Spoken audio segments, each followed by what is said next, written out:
By day 14, something unexpected happened to my brain. And honestly, I didn't see it coming. I had just finished my 14th day of walking 10,000 steps.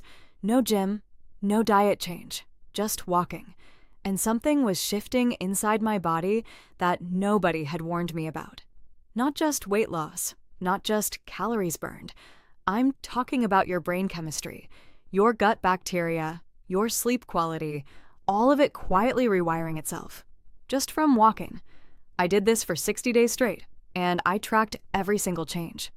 Stay with me, because day 30 is where it gets really interesting. And there's one thing that happened on day 47 that genuinely surprised me. So here's why I did this. I was sitting at my desk one afternoon, feeling sluggish, a little brain fogged, running on coffee and not much else. And I had this one thought. What if the simplest thing is actually the most powerful thing? Not a gym membership, not a complicated diet, not an expensive supplement, just walking. Because here's the thing. Studies from Harvard, Stanford, and the Mayo Clinic all point to 10,000 steps as a kind of threshold, a point where your body starts unlocking real, measurable changes.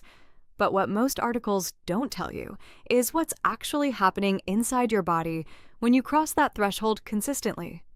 That's what this video is. Not a motivational speech, not a before and after transformation story. A genuine, system-by-system breakdown of what 60 days of 10,000 steps does to you. Starting with the one system most people completely overlook. Your brain. By day 3, I noticed I was less anxious. Not dramatically, but that low-level background hum of stress I usually carry around, it was quieter, and there's a real reason for that. Every time you walk, your brain releases something called BDNF, brain-derived neurotrophic factor. Scientists have nicknamed it Miracle Grow for your brain, because that's essentially what it does. It grows new neural connections, strengthens memory, and improves your ability to focus and regulate emotion. In fact, a well-known Duke University study found that regular moderate exercise reduced symptoms of depression as effectively as some antidepressant medications. Not by a small margin, significantly. By day 7, I was falling asleep faster. By day 10, I was waking up before my alarm, which, if you know me at all, is basically a miracle. But day 14 is when something really interesting happened. I was on a late evening walk, a little tired, and I noticed something.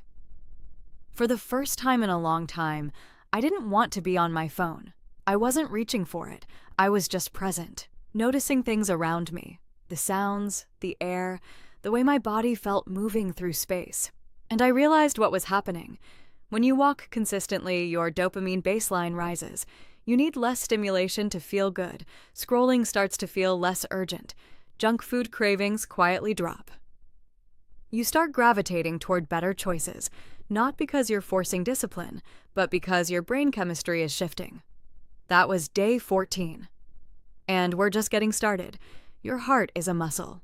And like any muscle, you either train it or, over time, it weakens. Walking trains it in the most sustainable way possible. By day 15, my resting heart rate had already dropped by 4 beats per minute. That sounds like a small number, but doctors will tell you every 10-beat reduction in resting heart rate is associated with up to a 30% lower risk of cardiovascular disease. At the same time, your arteries are becoming more flexible. Blood pressure starts dropping. Circulation improves throughout your entire body. And one of the first places you actually notice it is your skin. Some people find their complexion clearing up, their hands and feet feeling warmer. That's not a coincidence. That's blood flow reaching places it wasn't reaching before. Here's something worth knowing about walking specifically, as opposed to running.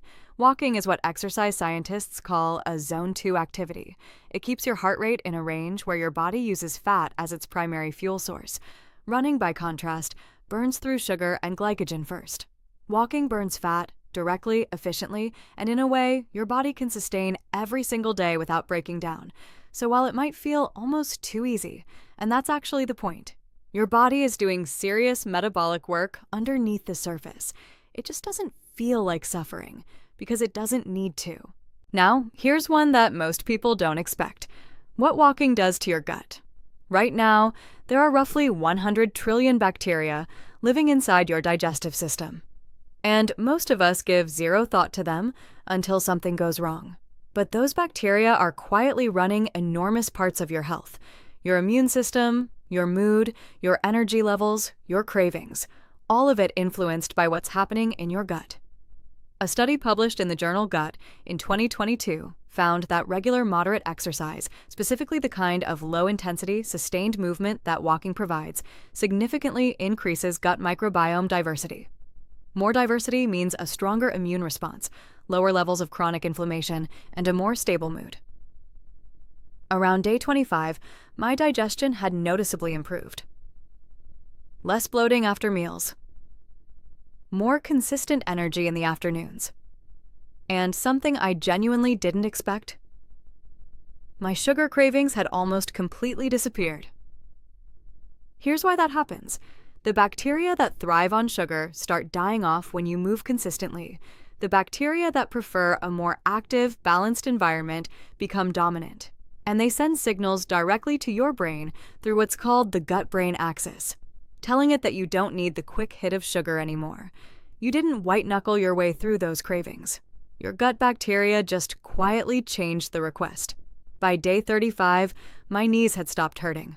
I'd had mild knee pain for years. I just assumed it was part of getting older. Turns out it was mostly from sitting too much. Walking pumps synovial fluid into your joints. That's the natural lubricant your body produces to protect cartilage. When you sit for hours every day, your joints essentially dry out. When you start walking consistently, they rehydrate. The pain doesn't go away because you strengthen something. It goes away because you started giving your joints what they actually need. Walking is also a weight-bearing exercise, which means every step is a signal to your bones to maintain their density. After the age of 40, the average person loses about 1% of bone density per year. Walking slows that process down, and in some studies, it partially reverses it, and then there's the metabolic side of things. By day 40, I had lost 4.5 pounds without changing a single thing about my diet. 10,000 steps burns roughly 400 to 500 calories a day. Over 60 days, that adds up to somewhere between 24 and 30,000 extra calories burned. That's the equivalent of nearly 8 pounds of fat, just from walking. Not suffering, not restricting, just moving. Day 47.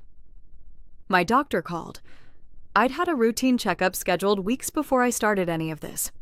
I wasn't expecting much, just the usual, but my blood work came back, and the numbers were different. My LDL cholesterol, the kind you want to keep low, was down 18 points. My triglycerides had dropped. My blood pressure had landed in the optimal range for the first time in 3 years. She asked what medication I had changed. I told her I hadn't changed any medication. I told her I'd just been walking. There was a pause, and then she said, "Keep doing whatever you're doing." That was the moment this stopped being a challenge for me. I wasn't doing it to hit a step count anymore. I wasn't doing it to lose weight or prove something to myself. I was doing it because my body was clearly responding in ways that actually matter, in ways that show up on a blood panel, not just on a scale. Walking had become something closer to medicine, and it costs nothing. Day 60. Here's what had changed. 7 pounds lost without touching my diet. Resting heart rate down 7 beats per minute. Sleep quality up 23% on my tracker. Anxiety noticeably lower. Not gone, but manageable. Quieter. Knee pain completely gone. Cholesterol and triglycerides improved across every marker. That afternoon crash at 3 o'clock doesn't happen anymore. All of that, from walking, from something that is completely free, requires no equipment, no gym, no special diet, and that your body was literally designed to do every single day. We evolved to walk. For thousands of years, we walked 10 to 20,000 steps every day just to survive. The modern world made it optional, but your biology didn't get that memo. Your body still expects it, and when you give it back, it responds. And if you're curious what happens when you pair 10,000 steps with one other small habit, something that genuinely doubled my results, I covered that in the next video. One last thing, drop a comment and tell me, have you tried this? Are you thinking about it? I read every single one. See you in the next one. Thanks for watching True Health Tales. If this helped you, smash that like button, subscribe, and hit the bell.